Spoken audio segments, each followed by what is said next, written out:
Бәріңе қайырлы күн, құрметті ағайындар, сіздермен бірге Крейдер. Мен бүгін сіздерге жасалып болған торговляның видео запистары бар. Соны бүгін полный разбор жасайтын боламыз. Және де өзіме керекті ситуацияны қалай іздеймін, қалай табам, соны да көрсететін болам. Сол үшін осы видеоны бастан аяқ соңына дейін көріңіздер. Керекті мағлұматтар өте көп, ағайын. Ал ағайындар, бүгінгі жасалып қойған записімнің полный разбор жасайтын боламыз. Қараңыздар, мен мына жерде әрқайсысын бөлшектеп алам. Не үшін? Өйткені бөлшектеп алғаным әрқайсысы әр пунктта тігіледі.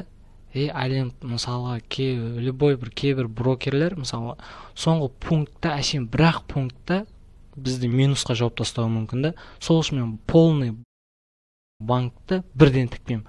Әрқайсысын шашып тігем да. Шашып тігем. Сол үшін осындай стратегияны өзіммен қолданамын да.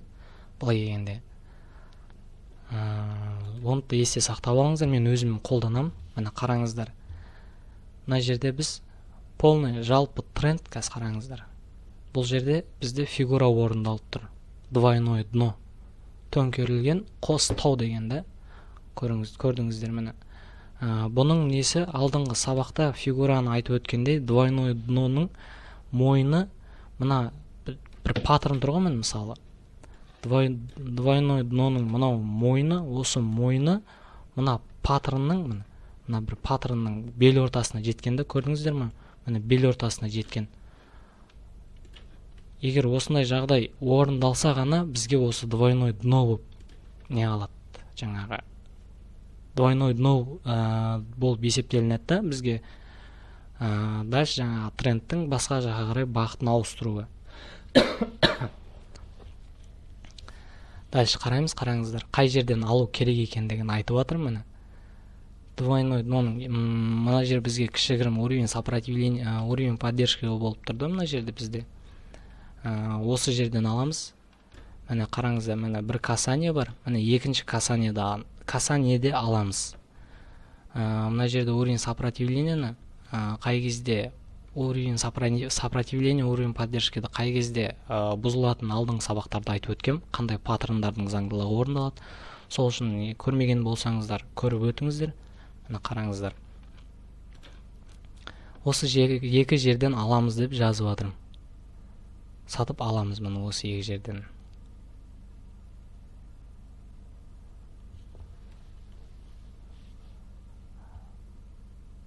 Сақтап алып жатырмын. Бұл скриншоттарда бар, айтпақшы, егер керек біз көреміз, жібер дейтін болсаңыздар, мен оны телеграм каналыма сала алам. Бұның барлығын.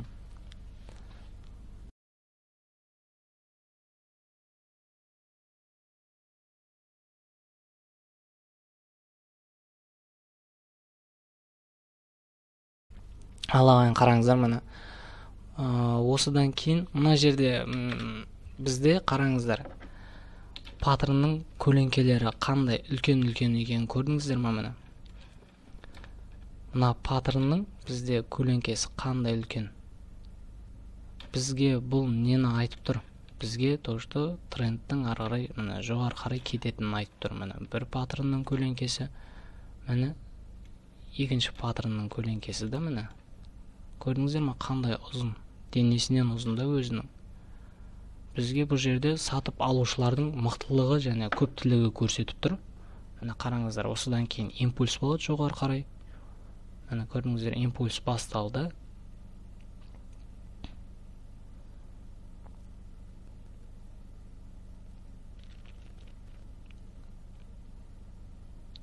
Импульс жайлап басталып жатыр, қараңыздар. Мына жерде бізде кішігірім локальный не бар да, локальный область бар да, локальный сопротивление бар мына жерде. Осыны қазір бұзып шығады, қараңыздар.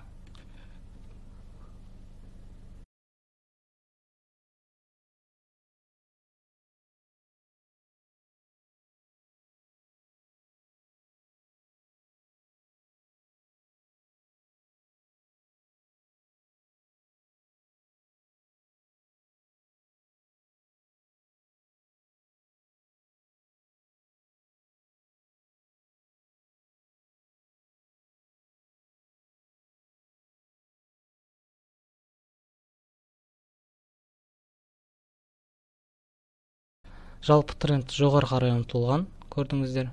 Міне осы жерде импульс төмен қарай болған, бізде двойной дно орындалып тұр. Двойной дно бізде жаңағы трендтің ауысуы, трендтің бағыты ауысуы да. Бізде жалпы тренд жоғары қарай болса, после импульса, міне импульстан кейін двойной дно орындалған. Бұл жерде краткосрочный жаңағы аз уақыттың ішіндегі тренд болып есептелінгенде бұл жер. Сондықтан аз уақыттың ішінде жалғасқан тренд бағытын ауыстырды да жалпы трендке қарай ілініп кетті.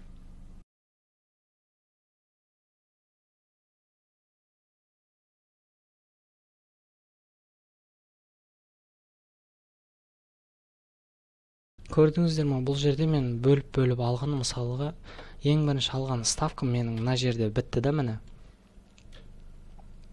мына жерде бітті. Ең бірінші алған ставкам. Егер осы жерде полный ставка, полный банкқа кіріп кететін болсам, қазір мен минуста отыратын едім да, сол үшін мен әр банктымда өзім банк ставка жасайтын кезде бөліп жасаймын.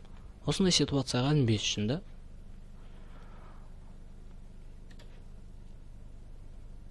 Бұл жерде менің ошибкамды айтайын ба, қай кезде алу керек екендігін. Міне бізде после мына төменге түскеннен кейін біздің мына ең минимум бар ғой, мына жерде бізде ең төменгі точка қай жерлерде? Міне ең төменгі точка мына жерде, мына жерде бұл жерден тренд жүргізетін болсақ, міне осы жерден алуым керек еді. Мен мынау көлеңкелерді көргеннен кейін бұл жерде алғаным дұрыс, бірақ мен 5 минут ерте алып қойдым да, 10 минутқа алғанымда жететін еді. Сол 10 минутқа алуым керек еді. Осы жерде менің бір ошибкам болды.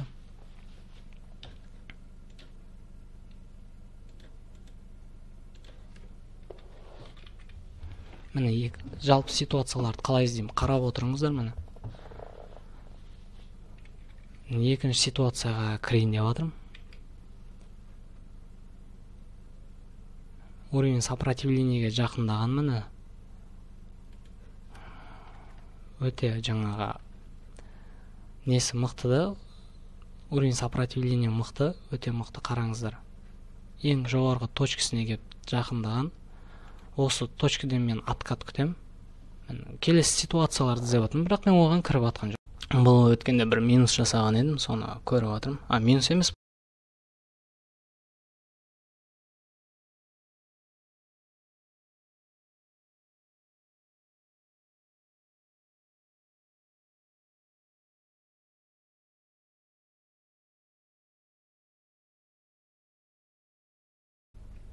Мен бұл жерден біріншіден не көрдім? Біріншіден мен бұл жерде қостаудың өзін көрдім. Қараңыздар, міне бірінші тау, мойны, екінші таудан кейін уже откат.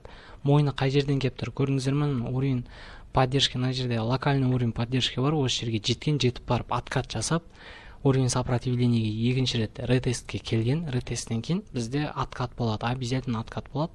Қостаудың екінші тауында біз осы жерден төменге қарай кіреміз. Мына жерде кірмейміз. Не үшін? бұл жерде кіруге болады, бірақ өзінің определенный паттерндары бар. Сол паттернның заңдылықтарына қарап кіретін боламыз.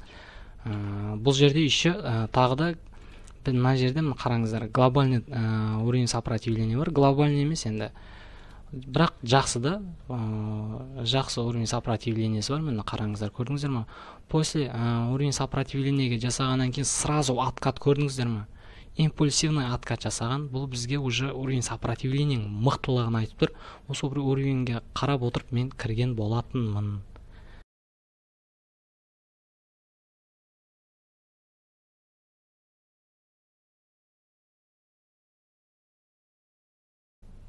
Сол уровеньнің мықтылығына қарап кірген болатын. Екіншіден, таудың несі, жаңағы қостаудың несі орындалып тұр. Осы заңдылықтарға қарап отырып мен кірдім. Соңында бұл плюс болды ағайын. Міне плюс болды. 2,5 теңге істедім. Даже 3,000 теңге. Мен осыны қазір шығарып алам. Көз алдарыңыздан қараңыздар. Бұл да 2020-да жасалған запись болатын тұғын. міне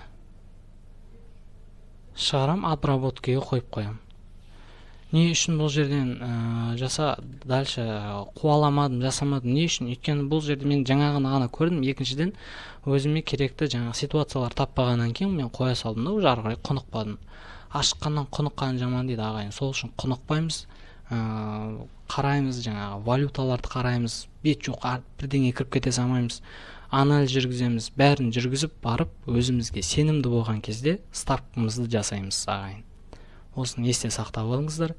Жаңағы алдыңғы өткен сабақтардың бәрін осы жерде міне разбор жасап жатыр, көріп тұрсыздар. Егер түсінбеген, білмегендеріңіз болса, алдыңғы сабақтарды бір қарап өтеміз. Ол жерде қысқа әрі нұсқа нақты айтып түсіндірген болатынмын. Келесі сабақта да осындай болып қалады, Құдай қаласа. Келесі сіздерден сұранарым максималды поддержка ағайын, жақсы комментарий, сосын сұрақтарыңыз болса, сұрақтарыңызды қоя беріңіздер, мен жауап беретін болам. Егер тіркелем, сенімен бірге ақша тапқым келеді десеңіз, сілтеме бойынша тіркеліңіздер. Сұрақтарыңыз болса, қойыңыздар ағайын, мен жауап берем. Ал ағайын, қош сау болыңыздар. Келесі сабаққа дейін көріскенше.